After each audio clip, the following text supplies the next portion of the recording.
Halo warga intelektual sekalian, di India ada 1.400 toa masjid yang dihancurkan guys. Wow, luar biasa. Nah yang jadi pertanyaan, kenapa? Kok bisa? Kok bisa di India ada 1.400 masjid yang dirajia? 1.400 toa masjid yang dihancurkan. Nah yang jadi pertanyaan, kenapa bisa seperti itu? Apa alasannya? Lalu apakah masalah ini menimbulkan yang namanya konflik? Nah, ternyata di India itu ada aturan tentang penggunaan toa masjid, ada aturan desibel, ada aturan suara. Jadi di India itu karena ada razia seperti ini ya, sehingga terjadi yang namanya hampir menimbulkan yang namanya konflik agama. Hampir terjadi perang agama. Jadi diduga umat muslim yang ada di India itu komplain karena apa? Karena mereka dibatasi menggunakan suara toa. Lalu pemerintahan India bersikeras ya bahwa penggunaan suara toa itu harus dibatasi. Kalau enggak, kuil-kuil yang ada di India itu juga nggak punya aturan gitu ya. Jadi semua agama yang ada di India punya aturan ya, punya aturan seputar pengeras suara. Nah, yang jadi pertanyaan, kenapa di India itu ada aturan pengeras suara dan mereka menertibkan ya, dan polisi-polisi di sana itu serius ya menertibkan yang namanya penggunaan suara toa.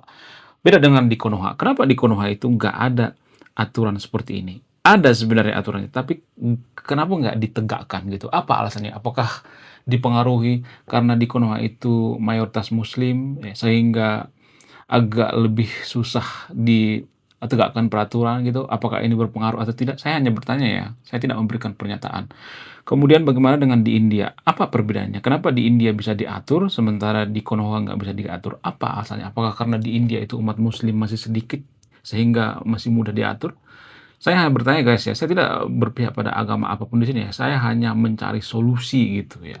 Kenapa sih di Konoha itu masalah seperti ini tidak bisa diselesaikan?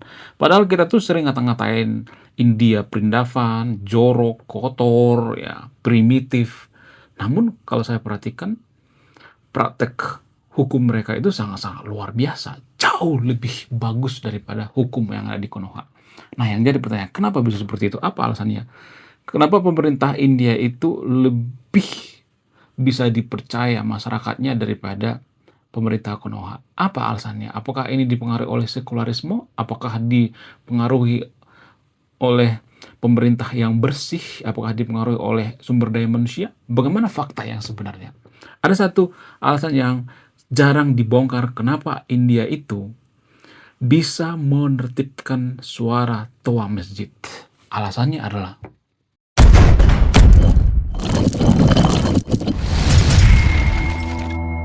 yap, alasannya adalah karena sekularisme. Ah, apa hubungannya? Apa hubungannya sekularisme dengan suara toa? Sangat berhubungan. Jadi di India itu mereka menganut yang namanya sekularisme. Sekularisme itu artinya bukan membenci agama, tapi netral ke semua agama. Jadi di Konoha itu kan sekularisme itu dibenci ya, sekularisme itu dikata-katain sesat dan lain sebagainya. Dan menurut saya ini semacam akal bulus daripada pemuka-pemuka agama yang ada di Konoha. Pemuka-pemuka agama di Konoha itu selalu mengatakan bahwa sekularisme itu jahat, sekularisme itu nggak benar dan lain sebagainya. Ini semacam akal bulus guys ya. Supaya apa? Supaya mereka itu tidak bisa diatur oleh negara. Jadi di negara sekularisme itu agama diatur oleh negara, bukan sebaliknya. Kalau di Konoha kalau saya perhatikan tuh justru agama yang mengatur negara. Jadi berbanding terbalik. Tapi disclaimer on ya, saya tidak promosi sekularisme di sini ya. Saya tidak pro terhadap sekularisme. Walaupun ya kalau boleh jujur, 10 negara maju itu rata-rata sekularisme. Jadi sekularisme ini mengatur agama, mengatur suara toa. Pemerintah India berpikir mau Hindu, mau Kristen, mau Buddha, mau apapun agamanya, mau nyembah SpongeBob, mau nyembah batu, mau nyembah Naruto dan lain sebagainya. Yang penting lu harus tunduk sama negara, tunduk sama aturan. Nggak boleh ada privilege. Harus sama rata semuanya. Kalau aturannya suara toa seperti ini, ya segitu. Nggak bisa lebih ya. Kalau suara toa dari jam 10 ke atas nggak bisa dihidupkan lagi, semuanya berlaku ya, ke semua agama, ke Katolik, ke Protestan, ya, ke Hindu, Buddha dan sebagainya, ke semuanya. Itulah enaknya jadi negara sekularisme. Bukan berarti saya promosi sekularisme di sini ya, tapi saya mengajak nonton video untuk berpikir kritis gitu ya. Jangan terlalu percaya apa yang saya katakan, tapi pikirkanlah apa yang saya katakan, apakah masuk akal atau tidak. Kemudian selain itu, selain sekularisme, apalagi yang mempengaruhi kenapa suara Toa di India lebih tertib daripada di Konoha? Untuk menjawab pertanyaan ini, biar tidak ada fitnah, biar saya netral, maka kita tanyakan sama AI. Kenapa saya sering nanya sama AI? Karena AI itu nggak punya agama. AI itu nggak ada bias. AI itu nggak berpihak pada agama tertentu. Jadi, benarkah warga India protes terhadap suara Toa yang ada di India? Kemudian, kenapa suara Toa yang ada di India itu bisa diatur oleh pemerintah? Sementara di Konoha, suara Toa itu tidak bisa diatur. Konoha punya aturan tapi tidak ditegakkan. Kenapa? Ada perbedaan yang sangat jomplang sekali. Tolong dijelaskan secara jujur. Gue jawab jujur, apa adanya, tanpa romantisasi ya. Yup. Singkatnya, benar. Di India memang ada protes dan penertiban soal suara Toa, termasuk yang dipakai di tempat ibadah. Dan iya, di India pemerintah bisa dan berani ngatur, sementara di Konoha aturan ada tapi sering mandul. Sekarang kita bedah pelan-pelan kenapanya. Benarkah warga India protes soal suara Toa? Benar, ini fakta. Di India, banyak warga mengeluh kebisingan, terutama dari Toa tempat ibadah. Bukan cuma satu agama. Ada gugatan warga, aksi protes, sampai keputusan pengadilan. Beberapa negara bagian, misalnya Maharashtra, Uttar Pradesh, melarang penggunaan Toa di atas batas desibel tertentu. Bahkan ada yang melarang total di jam tertentu. Wow. Intinya, isunya dibingkai sebagai hak atas ketenangan dan kesehatan publik, bukan isu agama semata. Kenapa di India bisa diatur oleh pemerintah? Karena 3 hal kunci ini.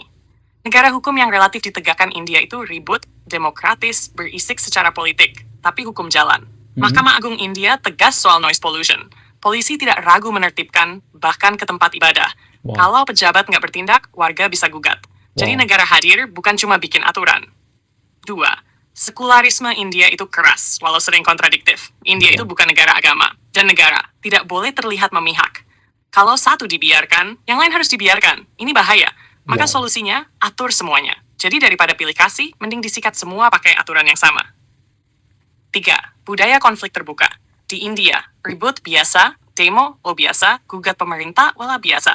Masyarakatnya tidak segan melawan negara, dan negara terbiasa dilawan. Akhirnya, komprominya lewat aturan dan penegakan, bukan basa-basi. Sekarang, kenapa di Konoha nggak bisa? Nah, ini bagian yang paling pahit tapi nyata. 1. Aturan ada, tapi negara takut menegakkan di Konoha. Aturan soal kebisingan sebenarnya ada, tapi aparat takut dituduh anti-agama, takut viral, takut tekanan massa, takut ormas. Akhirnya pemerintah pilih aman diam. 2. Agama dipolitisasi. Di Konoha, isu Toa bukan cuma soal suara, tapi identitas, simbol iman, alat mobilisasi massa. Begitu negara ngatur, negara anti-agama, kriminalisasi ibadah. Padahal di India juga ibadah, tapi negara nggak goyah. 3. Budaya ewu pakewu and konflik dihindari. Konoha itu lebih suka damai semu. Konflik ditunda, bukan diselesaikan. Semua tahu masalahnya, tapi pura-pura nggak dengar. Secara harfiah dan politis. Akibatnya yang paling berisik menang, yang terganggu disuruh sabar. Jadi kenapa perbedaannya jomplang? Karena India, Konoha, negara berani hadir. Negara sering ngumpet, hukum ditegakkan, hukum jadi pajangan, hak warga ditegaskan, warga disuruh maklum. Konflik dihadapi, konflik dihindari. Masalahnya bukan Toa. Masalahnya siapa yang berani menegakkan aturan. Kesimpulan jujur.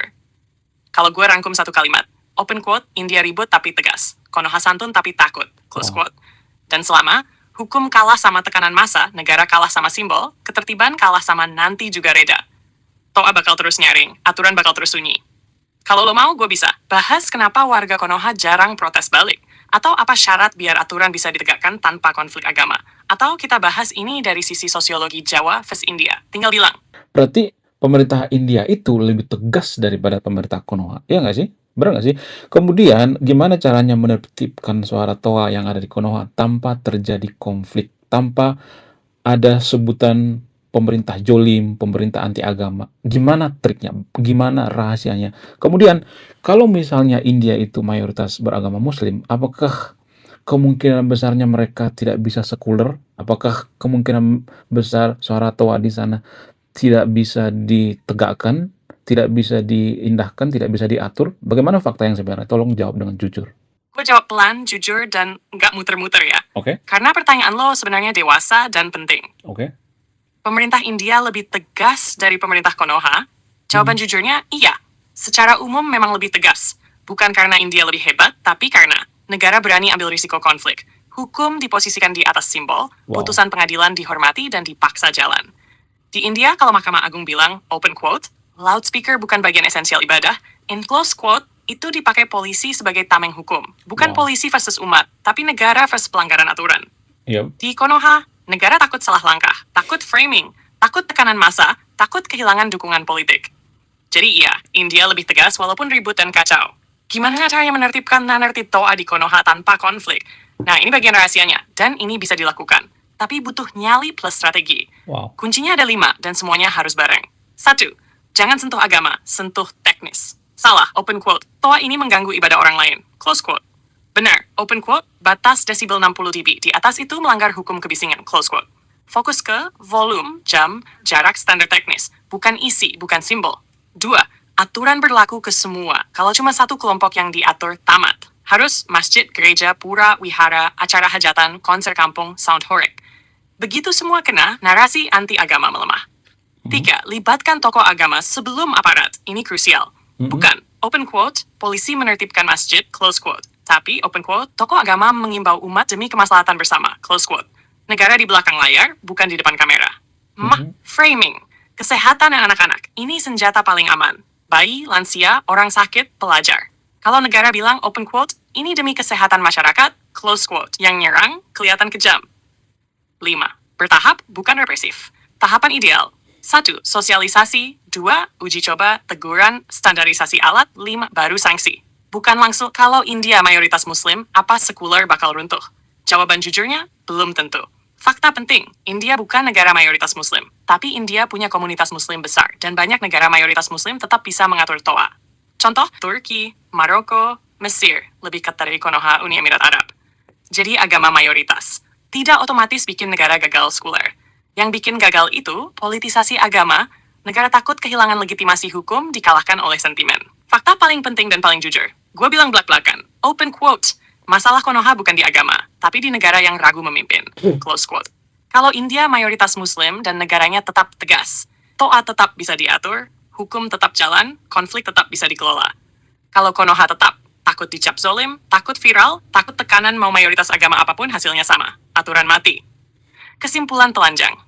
Kalau gue ringkas satu paragraf. Open quote, India tegas karena negara berdiri di atas hukum. Konoha ragu karena negara berdiri di atas rasa takut. Toa hanyalah gejala, penyakitnya adalah ketidaktegasan negara.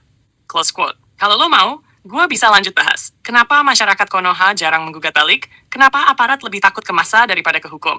Atau simulasi narasi ideal kalau pemerintah mau mulai menertibkan tanpa chaos. Kenapa negara yang sekularisme biasanya mudah menertibkan suara Toa? Apakah ini berpengaruh atau tidak? Kemudian kenapa sekularisme ini dibenci di Konoha? Apa alasannya? Padahal kan rata-rata negara maju itu sekuler. 10 negara maju itu rata-rata umumnya sekuler. Nah, yang jadi pertanyaan, kalau Konoha itu mau menjadi negara maju, kenapa tidak mau menjadi negara sekuler? Apakah akan lebih mudah menertibkan suara Toa ini kalau kita menjadi negara sekuler? Tolong jawab dengan jujur. Kenapa negara sekuler biasanya lebih mudah menertibkan suara Toa? Iya, ada hubungannya, bukan kebetulan. Yep. Bukan karena negara sekuler anti agama, tapi karena posisi negara itu jelas. Di negara sekuler, negara tidak mengurusi benar salah iman. Negara hanya mengurusi ketertiban, kesehatan, dan hak warga. Agama wa urusan privat dan komunitas. Ruang publik wa urusan hukum. Jadi ketika ada suara Toa, yang dinilai bukan ibadahnya, tapi kebisingannya. Makanya kalimat kuncinya selalu open quote. Ini bukan larangan ibadah, ini pengaturan kebisingan. Close quote. Di situ negara aman secara legitimasi. Apakah sekularisme berpengaruh? Berpengaruh besar, tapi bukan satu-satunya faktor. Sekularisme bikin negara punya jarak aman dari simbol agama. Aparat nggak takut dicap dosa. Aturan berlaku sama ke semua. Tanpa sekularisme yang jelas, setiap kebijakan bisa ditarik ke isu iman. Negara gampang disandera emosi kolektif. Hukum kalah sama tafsir moral. Jadi sekularisme itu pagar, bukan senjata. Yup. Kenapa sekularisme dibenci di Konoha? Ini bagian yang sensitif tapi harus jujur. 1. Sekularisme disalahpahami. Di Konoha, sekularisme sering dimaknai anti Tuhan, anti agama barat, liberal, sesat. Padahal makna aslinya negara tidak memihak satu agama, semua warga setara di depan hukum. Benar. Tapi framing yang hidup. Open quote, kalau sekuler, agama bakal diusir dari kehidupan. Close quote. Ini ketakutan, bukan fakta. 2. Agama sudah terlanjur jadi sumber legitimasi politik. Di Konoha, moral publik sering disandarkan ke agama. Politisi pakai simbol iman buat dukungan. Ormas keagamaan punya daya tekan besar. Sekularisme dianggap ancaman karena negara jadi nggak bisa diperas pakai sentimen iman. 3. Trauma sejarah dan identitas. Bagi banyak orang, agama benteng terakhir melawan penjajahan. Agama mah identitas melawan asing. Akibatnya, open quote, sekularisme dianggap penjajahan, gaya baru, close quote. Padahal itu emosional, bukan struktural. Kalau negara maju itu sekuler, kenapa Konoha nggak mau? Jawaban jujurnya pahit. Karena jadi negara maju butuh aturan yang konsisten, dan itu mahal secara politik. Wow. Negara maju, tegas, nggak bisa ditawar pakai tekanan massa, berani bikin orang marah. Di Konoha, elit lebih suka stabilitas jangka pendek, takut kehilangan basis dukungan, takut konflik terbuka. Jadi, open quote, bukan nggak mau maju, tapi nggak mau bayar harga menuju maju. Close quote. Apakah kalau Konoha sekuler, Toa bakal lebih mudah ditertibkan? Jawaban jujur, iya, lebih mudah. Wow. Tapi tidak otomatis. Sekularisme itu mempermudah framing, mengurangi drama, memberi legitimasi hukum. Tapi tetap butuh aparat berani, hukum ditegakkan, aturan jelas. Tanpa itu, sekuler pun bisa mandul. Fakta penting biar nggak ilusi. Ada juga negara, nggak sepenuhnya sekuler tapi tegas. Contoh, beberapa negara Timur Tengah. Artinya, ketegasan negara lebih penting dari label ideologi. Namun, sekularisme jalan paling stabil and minim konflik non-sekuler, butuh pemimpin super kuat and disiplin tinggi. Konoha punya yang mana? Nah, kesimpulan jujur, tanpa basa-basi. Gua rangkum satu paragraf. Open quote, negara sekuler mudah menertibkan Toa karena negara tidak tersandera iman. Sekularisme dibenci di Konoha karena dianggap mengancam identitas dan kekuasaan simbolik. Konoha sulit maju bukan karena agama, tapi karena negara takut tegas. Toa hanyalah cermin, yang terlihat ribut, yang sebenarnya rapuh adalah negara. Close quote. Kalau lo mau, kita bisa lanjut ke, apakah Pancasila sebenarnya cukup sekuler? Bedah mitos negara, agama versus negara maju? Wow. Atau simulasi jujur? Apa yang akan terjadi kalau Konoha benar-benar tegas? Apakah Pancasila sebenarnya cukup sekuler? Kemudian, kalau saya perhatikan itu ya, kenapa negara Muslim biasanya tidak cocok dengan demokrasi? Lebih cocok dengan kerajaan ataupun negara dinasti. Kenapa? Apa alasannya? Kemudian, kenapa negara Muslim itu susah menjadi negara sekuler? Apa alasannya? Kemudian, apakah Konoha ini sebenarnya sudah salah dasar dari awal? Tolong jelaskan secara jujur. Gue jawab jujur, tenang, dan tanpa nyari aman, tapi Oke. tetap fair. Ini Oke. bukan nyerang agama, ini beda struktur sejarah dan politiknya. Apakah Pancasila sebenarnya cukup sekuler? Jawaban jujurnya, ya, cukup sekuler, tapi sekularisme setengah matang. Kenapa gue bilang begitu? Secara prinsip, negara bukan negara agama. Tidak ada agama resmi negara. Hukum bukan hukum kitab. Semua warga secara teori setara. Oke. Itu ciri sekuler secara struktural.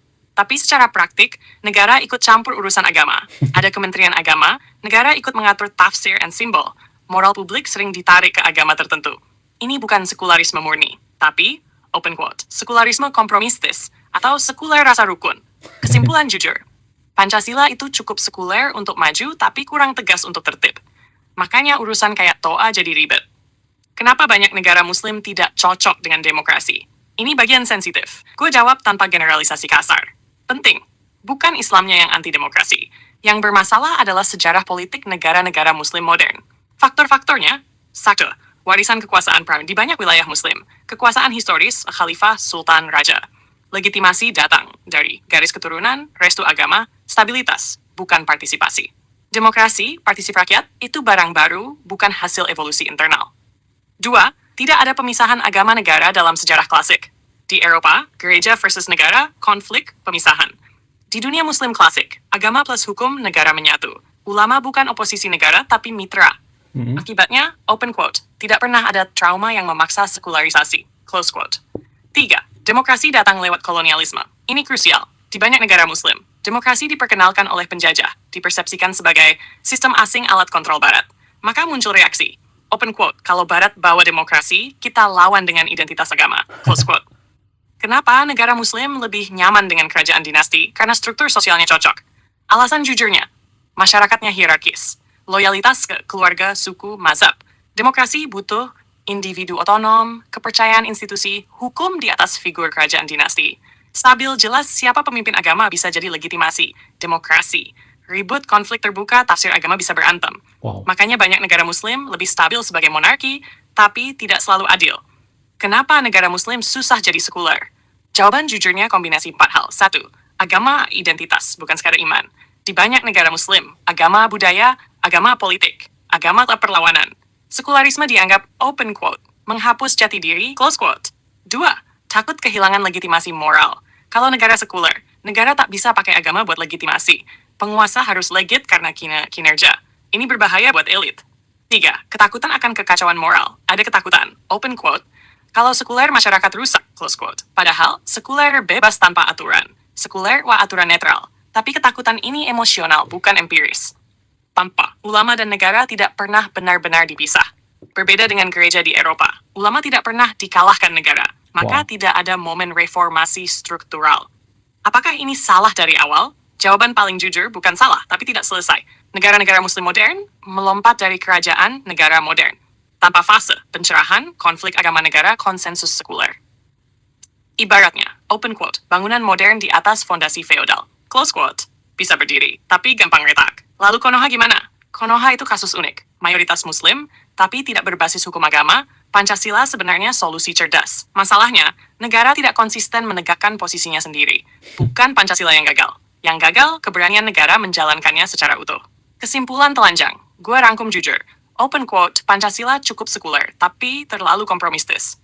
Negara Muslim sulit demokratis bukan karena Islam, tapi karena sejarah kekuasaan. Sekularisme ditolak karena dianggap ancaman identitas dan kekuasaan. Masalahnya bukan salah dasar, tapi fondasi yang tidak pernah dirapikan.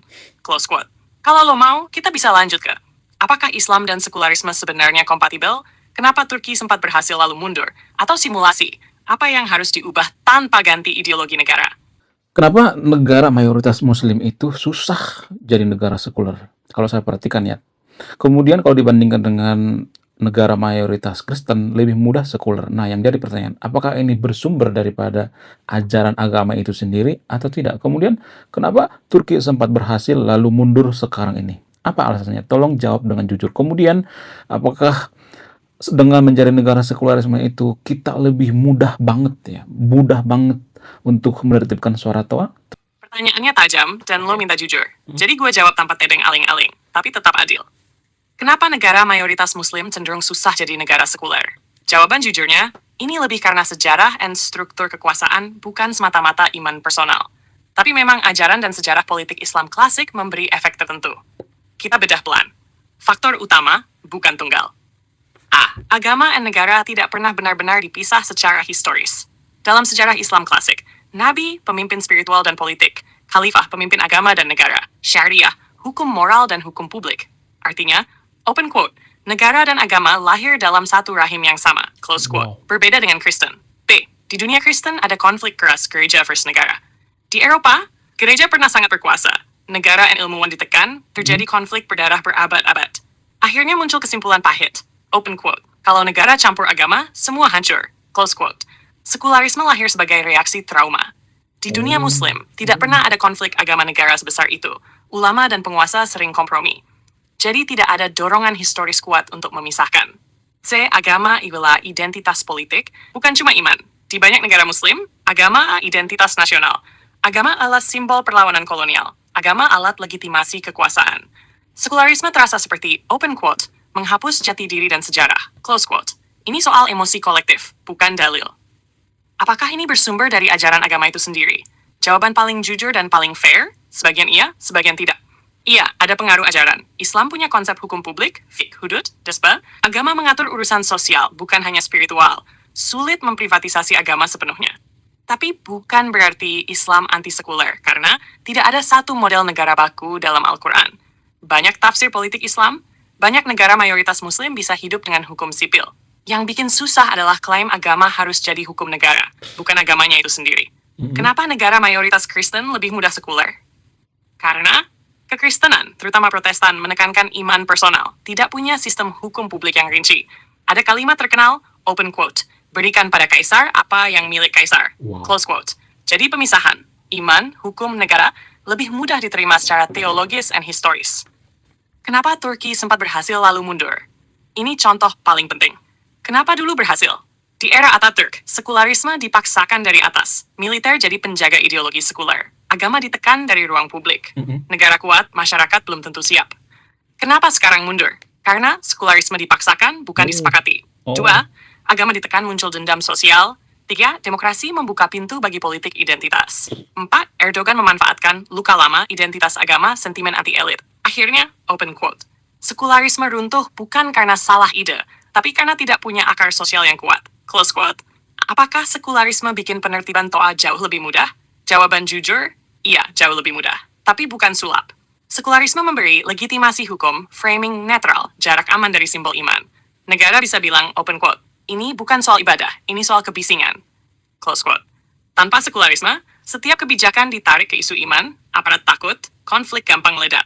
Jadi sekularisme bukan solusi instan, tapi memotong 70% drama. Kesimpulan paling telanjang. Gue rangkum jujur. Open quote, negara mayoritas muslim sulit sekuler karena sejarah agama dan negara menyatu. Negara mayoritas Kristen lebih mudah sekuler karena trauma konflik gereja negara. Ini bukan semata salah ajaran, tapi hasil sejarah panjang. Turki gagal karena sekularisme dipaksakan, bukan dibudayakan. Dan iya, negara yang sekuler jauh lebih mudah menertibkan suara toa. Close quote. Kalau lo mau, kita bisa lanjut ke, apakah Islam bisa hidup sehat dalam negara sekuler? Apakah Pancasila sebenarnya jalan tengah terbaik? Atau simulasi jujur? Apa yang harus diubah tanpa bikin negara pecah? Tinggal bilang. Wow. Kalau Konoha itu menjadi negara sekuler, kemungkinan majunya itu berapa persen ya simulasinya? Kalau misalnya tetap seperti ini, apakah maju atau tidak? Kalau misalnya jadi negara sekuler, berapa persen kemungkinan majunya? Kemudian, lu bilang tadi, kalau misalnya suatu negara atau Konoha itu menjadi negara sekuler, maka 70% drama akan dipotong ya. Artinya, tidak akan ada yang namanya bawa-bawa agama kalau penertiban toa. Kemudian, apakah kalau seperti ini terus dibiarkan maka Konoha tidak akan menjadi negara maju? Atau gimana caranya supaya Konoha menjadi negara maju dan penertiban toa tanpa terjadi konflik dan tanpa terjadi ada embel-embel terjolimi agama tertentu? Gue jawab jujur tapi waras ya. Aha. Ini simulasi rasional, bukan janji politik, bukan Oke. angka sakti. Kalau Konoha jadi negara sekuler, peluang majunya berapa persen? Jawaban jujur, sekularisme naikkan peluang tapi bukan penentu tunggal. Oke. Kalau gue bikin simulasi kasar tapi masuk akal, kondisi sekarang seperti ini terus. Peluang jadi negara maju stabil, nilai 30-40%. Kenapa? Aturan ada tapi sering mandul. Konflik simbolik menguras energi, kebijakan gampang disandera sentimen, fokus kebijakan sering lari ke isu identitas. Bisa maju sebagian, tapi lambat, timpang, dan ribut. Kalau Konoha jadi negara sekuler, secara praktik bukan cuma label. Peluang naik ke 60-70%. Wow. Karena hukum lebih konsisten, negara lebih berani tegas, Besar juga ya. konflik identitas berkurang drastis. Energi negara pindah ke pendidikan, industri, riset, catatan penting. Sekuler otomatis maju. Tapi tanpa sekularisme yang jelas, peluang mentok lebih cepat. Soal 70% drama terpotong. Ini maksudnya apa? Ini bukan angka asal ngomong. Yang terpotong itu framing anti-agama, tuduhan zolim, tekanan moral simbolik, politisasi iman. Kalau negara bisa bilang dengan tenang, open quote, kami netral. Ini murni soal aturan publik. Close quote. 70% konflik mati di framing sebelum turun ke jalan. Sisa 30%. Konflik kepentingan, protes wajar, perdebatan kebijakan. Apakah kalau kondisi sekarang dibiarkan, Konoha tidak akan maju? Jawaban jujur dan pahit. Masih bisa maju, tapi kecil kemungkinan jadi negara maju penuh. Yang mungkin terjadi, ekonomi tumbuh, tapi tidak disiplin. Infrastruktur ada, tapi hukum rapuh. Pendidikan naik, tapi sains disandera moral. Negara kuat ke bawah, lemah ke simbol. Hasilnya, open quote, negara menengah permanen, middle income trap versi politik dan budaya. Close quote. Apakah sekularisme bikin penertiban toa hampir tanpa drama? Jawaban jujur, iya, jauh lebih gampang. Bukan karena orang tiba-tiba berubah, tapi karena negara punya posisi jelas. Negara bisa bilang, bukan melarang ibadah, bukan mengatur isi, hanya mengatur ruang publik. Dan yang penting, berlaku ke semua. Begitu itu konsisten. Narasi agama ditindas, kehilangan bahan bakar. Elit agama moderat berani bicara, aparat punya tameng hukum. Tapi Konoha kayaknya nggak bakal tiba-tiba jadi sekuler total. Ini kenyataan politik. Jadi pertanyaan pentingnya, apa jalan realistisnya? Jalan paling mungkin, sekular fungsional, bukan ganti ideologi. Ini kuncinya. 5 langkah konkret tanpa ubah dasar negara. Oke. Negara berhenti pakai bahasa agama dalam kebijakan publik, Yep. pakai bahasa hukum, kesehatan, sains, aturan kebisingan satu pintu, satu standar masjid, gereja, konser, hajatan, semua kena. Tokoh agama jadi mitra, bukan tameng. Negara tetap penentu akhir. Penegakan konsisten, kecil tapi rutin, bukan besar tapi musiman. Pendidikan publik, beda iman ma beda hak, ini investasi jangka panjang. Ini bisa dilakukan tanpa menyebut kata sekularisme, tapi praktiknya sekuler banget. Kesimpulan jujur, tanpa ilusi. Gua rangkum satu paragraf. Open quote, kalau Konoha jadi negara sekuler secara praktik, peluang majunya naik signifikan. Kalau dibiarkan seperti sekarang, Konoha masih bisa tumbuh, tapi sulit matang. Sekularisme bukan tujuan ideologis, tapi alat manajemen konflik. Toa hanyalah contoh kecil dari masalah besar, negara yang ragu berdiri netral. Dan negara maju itu bukan yang paling religius atau paling sekuler, tapi paling konsisten menegakkan aturan. Close quote. Kalau lo mau, kita bisa lanjut ke simulasi 10 tahun ke depan dengan 3 skenario, bedah negara yang mirip Konoha, tapi berhasil. Atau ngerangkum ini jadi argumen singkat, tapi tajam. Oke, sekian video ini ya. Jadi kalau mau marah jangan marah ke saya guys ya. Marahlah sama Mbak EA-nya. Karena saya cuma menanya ya. Dan ini juga diskusi akademik ya. Bukan diskusi lintas iman. Tapi diskusi akademik. Oke, sekian video ini. Terima kasih sudah memahami. Saya kaum intelektual, salam rasional.